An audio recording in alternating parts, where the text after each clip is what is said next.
Charles Atlas was the developer of a bodybuilding method and its associated exercise program that was best known for a landmark advertising campaign featuring Atlas's name and likeness. It has been described as one of the longest-lasting and most memorable ad campaigns of all time. Atlas trained himself to develop his body from that of a scrawny weakling, eventually becoming the most popular muscle man of his day. He took the name Charles Atlas after a friend told him that he resembled the statue of Atlas on top of a hotel in Coney Island and legally changed his name in 1922. He marketed his first bodybuilding course with health and fitness writer Dr. Frederick Tilney in November 1922. Tilney wrote the original course Health and Strength by Charles Atlas, and the duo ran the company out of Tilney's home for the first 6 months. In 1929, Tilney sold his half of the business to advertising man Charles P. Roman and moved to Miami, Florida, where he operated a very successful health food business until his death in 1977. Charles Atlas Ltd was founded in 1929 and, as of 2015, continues to market a fitness program for the 97-pound weakling. The company is now owned by Jeffrey C. Hogue. History. Angelo Siciliano was born in Acre, Calabria, Italy, in 1892. Angelino, as he was also called, moved to Brooklyn, New York at the age of 11 and eventually became a leather worker. He tried many forms of exercise initially, using weights, pulley-style resistance, and gymnastic-style calisthenics. Atlas claimed that they did not build his body. He was inspired by other fitness and health advocates who preceded him, including world-renowned strongman Eugen Sandow and Bernard McFadden. He was too poor to join the local YMCA, so he watched how exercises were performed, then performed them at home.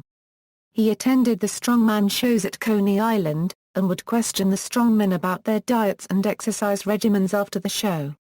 He would read Physical Culture magazine for further information on health, strength, and physical development, and finally developed his own system of exercises which was later called dynamic tension, a phrase coined by Charles Roman.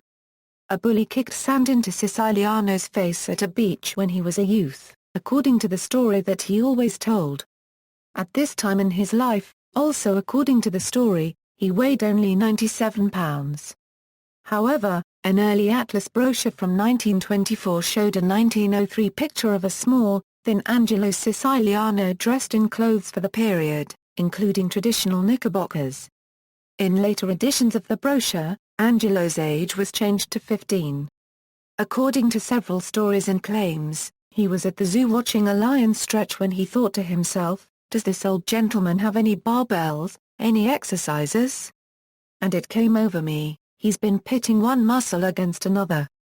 None of the exercises in the dynamic tension course could be attributed to an African big cat, but other exercise courses of the time contained exercises similar to Atlas's course, particularly those marketed by Bernard McFadden and early Eli Derman. Were they all inspired by stretching lions at the zoo? He concluded that lions and tigers became strong by pitting muscle against muscle.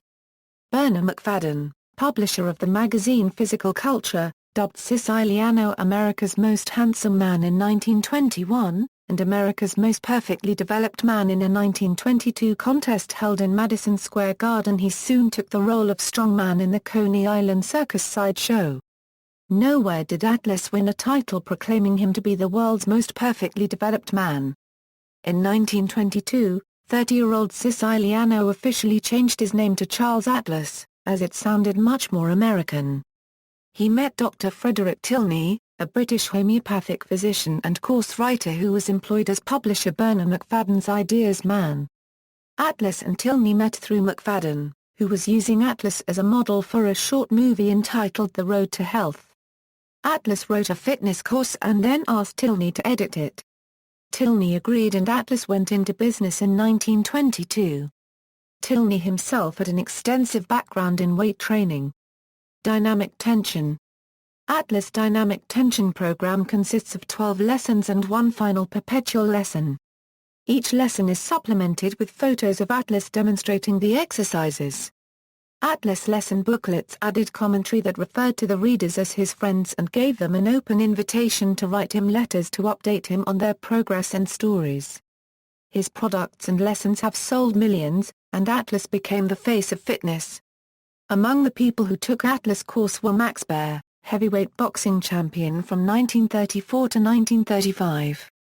Rocky Marciano, heavyweight boxing champion from 1952 to 1956. Joe Louis, heavyweight boxing champion from 1937 to 1949. British heavyweight weightlifting champion and Darth Vader actor David Prowse. And Alan Wells, the 1980 Moscow Olympic Games 100-meter champion.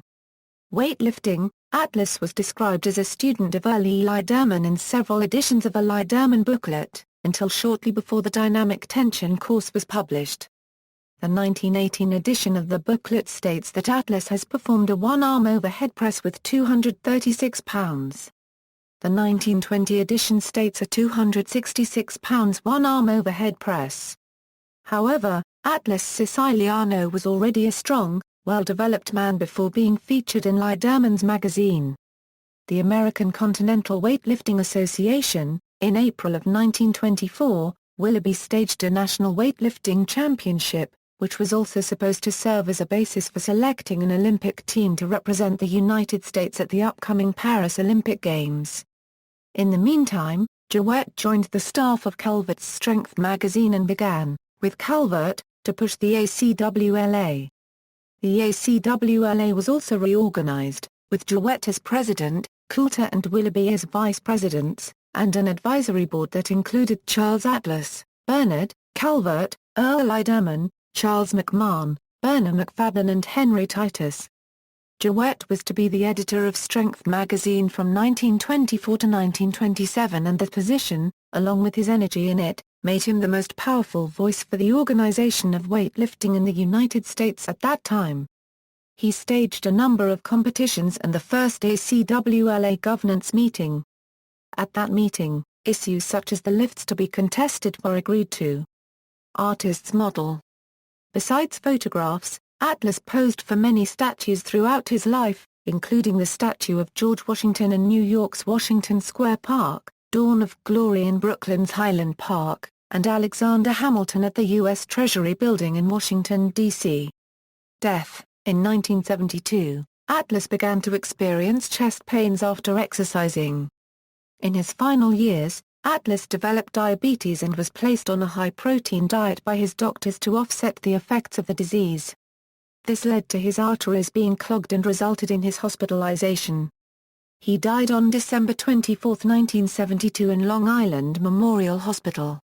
He left behind a son, Charles Jr., and a daughter, Diana. His wife, Margaret, had predeceased him 7 years before. There is no evidence of heart trouble in the Atlas family. Santos Siciliano, Atlas' father, who had returned to Italy shortly after arriving in the USA in 1903, lived into his 90s. Atlas' son, Charles Jr., died in August 2008 at the age of 89. The print advertisements. The famous Charles Atlas print advertisements became iconic mostly because they were printed in many comic books from the 1940s onwards, in fact continuing long after Atlas' death. The typical scenario, usually expressed in comic strip form, presented a skinny young man being threatened by a bully. The bully pushes down the 97-pound weakling, and the girlfriend joins in the derision. The young man goes home, gets angry, and sends away for the free Atlas book. Shortly thereafter, the newly muscled hero returns to the place of his original victimization, seeks out the bully, and beats him up. He is rewarded by the swift return of his girlfriend and the admiration of onlookers. The ad was said to be based on an experience the real Atlas had as a boy. With variations, it was a mainstay of comic books and boys' magazines for decades. The ads usually conclude with the words, "As is true of all the exercises in Atlas's course, you can do these exercises almost anywhere." Equals the insult that made a man out of Mac equals. In this, the full-length version, the protagonist, Mac, is accosted on the beach by a sand-kicking bully while his date watches. Humiliated, the young man goes home and, after kicking a chair and gambling a 3-cent stamp, subscribes to Atlas's Dynamic Tension program. Later, the now muscular protagonist goes back to the beach and beats up the bully, becoming the hero of the beach. His girl returns while other women marvel at how big his muscles are. Equals the insult that turned a chump into a champ. Equals, in this version, which debuted in 1941, Joe is at a fair with his girl when the bully insults and pushes him. Joe goes home, slams his fist on the table, and orders the free Atlas book. Joe then returns to the fair, rings the bell, and pushes down the bully while his girlfriend reappears to compliment him on his new, powerful physique. Equals hey, skinny. Your ribs are showing. Equals, the condensed, 4-panel version stars Joe, though it is otherwise identical to Mac's story. Instead of hero of the beach, the words floating above Joe's head are, what a man! Equals, how Jack the weakling slaughtered the dance floor. Hogue. Equals, another version of the ad presents a scenario in which Jack is dancing with his girl, Helen. They are bumped into by a bully, who comments on how puny Jack is, not even worth beating up. Jack goes home, kicks a chair, and sends away for Atlas's free book. Later, the muscular Jack finds the bully, punches him, and wins back the admiration of Helen. This time, the words hit of the party float over his head as he basks in the admiration of the other dancers. In popular culture. Equals literature. Equals, in the 1966 postmodern novel Beautiful Losers, written by Leonard Cohen, Charles Atlas is parodied as Charles Axis. The short story Charles Atlas Also Dies by Sergio Ramirez centers on the main character, a follower of Atlas's exercise program, and his trip to the United States to meet Charles Atlas himself. Written from an ironic and dark-humored perspective. Among the numerous references to Atlas's program Advertisements, the main character describes having sand kicked in his face by two big hefty guys in front of his girlfriend and later being compared to the mythological god Atlas after undergoing the program. The story juxtaposes the superhuman strength and notoriety of Charles Atlas the symbol, with the fragile and mortal aspects of Charles Atlas the man. The story begins with the quote, Charles Atlas swears that sand story is true. Edwin Pope, The Miami Herald. In Kurt Vonnegut's novel Cat's Cradle, Charles Atlas is mentioned. When the narrator comes across the term dynamic tension in a book about the mysterious cult leader Bokonon, he laughs because he imagines the author does not know that the term was one vulgarized by Charles Atlas, a mail-order muscle builder. However, as he reads on he finds that Bokonon is an alumnus of Atlas's training program, which has inspired his idea that good societies could be built only by pitting good against evil, and by keeping the tension between the two high at all times. The children's book, Strong Man, the story of Charles Atlas written and illustrated by Meehan McCarthy, tells the story how a 97-pound weakling, who was picked on by neighborhood bullies developed into Charles Atlas, the world's most perfectly developed man. Film and TV. In the 1978 Vietnam War film The Boys and Company C, Marine Vinnie Fazio complains during a force march that he is carrying too much ammunition and gear for the platoon, shouting out, "What am I? Charles Atlas?" In the Futurama episode, When Aliens Attack, Fry gets sand kicked in his face by a professional beach bully, who asks for payment for his services after Fry has won the girl, Leland. Leland hits on the bully, but the bully claims to be gay. The title song of the 1964 film Muscle Beach Party features the lyric Cherry Littlewood is the center of attention / till the muscle men start the dynamic tension. In the Ren and Stimpy episode Ren's Pecs, Ren seeks counsel from the bodybuilder Charles Globe, who inspires him to get plastic surgery. Charles Globe and the entire episode are obvious spoofs of the Charles Atlas story. In the Seinfeld episode The English Patient, the character of Izzy Mandelbaum is said to have worked out with Charles Atlas in the 50s, to which Jerry Riley replies, 1850s. Poking fun at Izzy's age. Rocky Horror Picture Show, a rock and roll musical, makes several references to Atlas. In Charles Atlas' song I Can Make You a Man, the title line exploits the grammatical ambiguity of Atlas's slogan in just 7 days, I can make you a man, between the meanings. Cause you to become a real man, and create a man for you. Both Charles Atlas and dynamic tension are mentioned by name. It refers to a 98-pound weakling, a reference to Atlas' 97-pound weakling.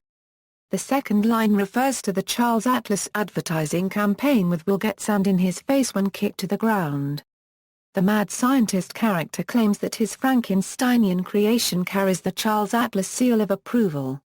A spitting image annual parodies the Charles Atlas advertisement, with the two protagonists competing not on muscular physique, but with their rhetorical skills and grasp of postmodernism. In an episode of That 70s Show, Eric's sister accuses him of being weak by saying he ordered a Charles Atlas video to buff up. In an episode of Monty Python's Flying Circus, Terry Gilliam creates an animation which is a visual spoof of Charles Atlas' ad campaign. In an episode of Punky Brewster, Punky asks Henry if he still has his Charles Atlas books after being bullied at school. In Mild-Mannered, an episode of Warehouse 13, a pair of Charles Atlas's trunks imbue a character with superhuman powers, including super strength and the ability to alter his own density. In The Missing Page, an episode of Hancock's Half Hour, Hancock reads the fictional detective novel Lady, Don't Fall Backwards. The final page has been removed, and Hancock reads the lines "Men. Are you skinny? Do bullies kick sand in your face?" A parody of Atlas advertising in pulp novels. In an episode of the television show, What's My Line? In 1956. Charles Atlas was the mystery guest, calling himself Mr. X in an episode of the television show, Red Dwarf, Series 3, Episode 4, called Badiswap. Rimmer claims Lister was no Charles Atlas to begin with. They had previously swapped bodies so that Rimmer could make Lister's body fit.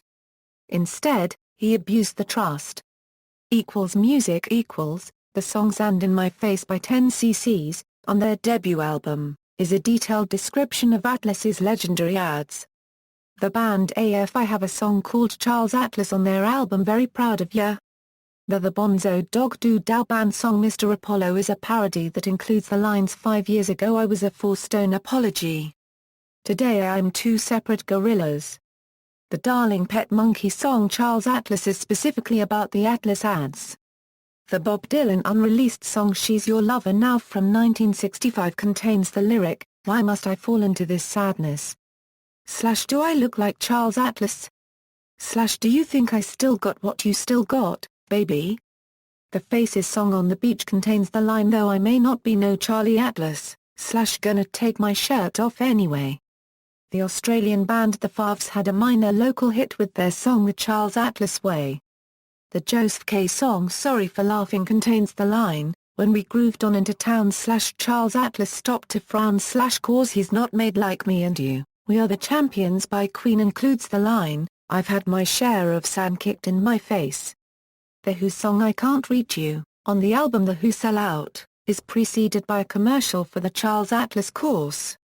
John Entwistle poses on the cover as a panther skin-clad Charles Atlas alumnus, as the more muscular Roger Daltrey was otherwise occupied in a bathtub filled with baked beans. Roger Waters' song Sunset Strip from his album Radio KAOS, contains the line "I like riding in my uncle's car / down to the beach where the pretty girls all parade / and movie stars and paparazzi play the Charles Atlas kicking sand in the face game."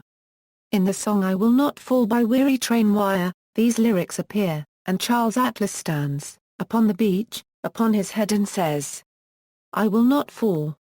The Statler Brothers song Do You Remember These contains the line "Charles Atlas course, Roy Rogers horse, and only the shadow knows." The Rocky Horror Picture Show song I Can Make You a Man references both Charles Atlas and dynamic tension. Gamma Bomb CD titled Tales from the Grave in Space features a booklet in which several graphics with song lyrics were designed to resemble Charles Atlas's. Art equals, the artist David Hockney, included a print entitled The Seven Stone Weakling in his 1961-3 series, The Rake's Progress. Magazine and newspapers equals, a Canberra Times cartoon features the athletic Tony Abbott having his comeuppance against policy heavyweight Kevin Rudd. An issue of Nickelodeon magazine features a fake advertisement that parodies the Atlas body ads. The difference is that the product promises to make a person extremely smart. In this parody, a genius man picks on an incredibly strong yet low-witted man for his lack of intelligence. the man gets his revenge by scientifically proving that the genius bully does not exist, making him disappear. An article in The Onion spin-off Our Dumb Century portrays a feud between Adlai Stevenson and General William Westmoreland being carried out in the same vein as illustrated in the Charles Atlas advertisement. Comics In an issue of the DC Comics title Mystery in Space, the main character, Comet, referring to an army of super-powered clones, says, "Physically those clones may make me look like a 98-pound weakling, but psychically I'm the Charles Atlas of this beach." The January 1974 issue of the satiric magazine National Lampoon was dedicated to animals, pets, circus, wild beasts, evolution, law, etc. A fake advertisement in the article a unregistered trademark popular evolution unregistered trademark unregistered trademark, a parody of the magazine Popular Mechanics, presents in the three-stage comic strip manner a Charles Atlas-style commercial. A little skinny mouse suffers the humiliation of being kicked at the beach by a bully, some sort or medium-sized carnivore. Little mouse, goes home, kicks a chair, fills the form and sends it to Mr. Charles Darwin, Galapagos Islands. After a few million years of evolutionary exercise little mouse has developed fangs, and ugly scary face, wings, amongst other attributes. Goes back to the beach, bites the bully predator in the neck, Count Dracula style, and is declared the hero of the habitat by the admiring females. The issue is out of print and cannot be seen online anywhere. The kicking sand in the face image has been used many times in Archie comics. Flex Mentallo in Doom Patrol was supposed to be the character in the Charles Atlas ad. Several years later, Jeffrey C. Hogue, president of Charles Atlas Ltd, sued DC Comics, particularly over issue number 42, in which Mentallo's origin is told, in which the character literally arises straight from the ad. The court found that the statute of limitations had run out between the publication of the comic and the lawsuit, and that, because the comic book could not be considered an advertisement for something else, it was legally protected parody. Marvel Comics humor series What the? Used Atlas parodies regularly, as in the insult that made Mac a blood-sucking freak. Minicomics pioneer Matt Feasel uses the sand-kicking bully to represent the Etruscan attack on Rome in Not Available Comics No. 25, 1993. The hold-up that made a hero out of Mac, from Radioactive Man No. 1, blends Mac's story with Batman's origin. Cartoonist Chris Ware appropriated Mac's chair-kicking resolve in a Jimmy Corrigan story from Acme Novelty Library No. 1. Cartoonist Josh Neufeld used the ad to spoof business writer David A. Weiss in a piece done for Fortune Small Business magazine in 2002. In the June 4, 2007, edition of This Modern World, Tom Tomorrow uses the ad to make a point about how President George W. Bush pushes around congressional Democrats. New Orleans cartoonist Cesar Meadows spoofed the Ada substituting zine making for bodybuilding while advertising the 2008 Alternative Media Expo. The Strange Talent of Luther Strode by Justin Jordan and Tradd Moore features a dark parody of Atlas's dynamic tension regimen, one which bestows superhuman strength, durability and reflexes, but at the cost of gaining an aggressive nature and seeing people as their musculature. Video games In early versions of the game, The Secret of Monkey Island, there was a statue in a voodoo shop that when inspected would make the character say looks like an emaciated Charles Atlas. The reference has since been removed due to Lucasfilm Games receiving a cease and desist letter. Video game developer Valve released an update to their popular game, Team Fortress 2, that gave the sniper class a jar of urine called Jarrett. The comic strip that Valve used to advertise the update is a parody of the strip The Insult That Made a Man Out of Mac. A later update that introduced the ability for players to give and receive high fives was promoted with similar comic strip, this time spoofing the strip Hey, Skinny, Your Ribs Are Showing. The physically unimposing Little Mac character in Mike Tyson's Punch-Out! And the Punch-Out! franchise is named in homage to the Mac of Atlas' best-known comic book advertisement. The game Kingdom of Loathing contains a reference to the sand-kicking campaign. References. External links, charlesatlas.com